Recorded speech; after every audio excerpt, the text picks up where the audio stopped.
के जइहा त एकर मेहरारू लुक्का उठाई के एकदम हां फौरैले।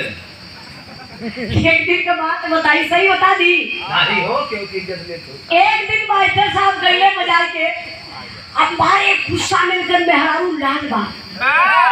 पूरी पार्टी से इनके घरे मन गाड़ी से पहुंचली। जैसे ही गाड़ी का गेट खोल के बाहर आइले, अइहन मेहरारू लुक्का उठा के दौड़त है आई गया करियावा आई कर करियावा आई कर करियावा आई कर करियावा आई कर करियावा। श्री नारायण यादव कर लुक्का उठौले जात बा। हां साया पहले ही ना रहा। जब सेवा का भरला हां इनका दादा उठा ले होटल पोछा मारे खातिर। तो हके कैसे पता है? वो सारा डोरिया ने टिके हरदम बदले रहले।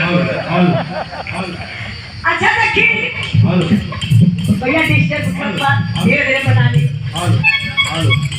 मेहरारू एकदम साया उठौले जात बा। हमरे मास्टर साहब शर्मा बाबू रे सेवा नीचे को दे, नीचे सरिया उजाला का बाबू पिछवा आवत हवा।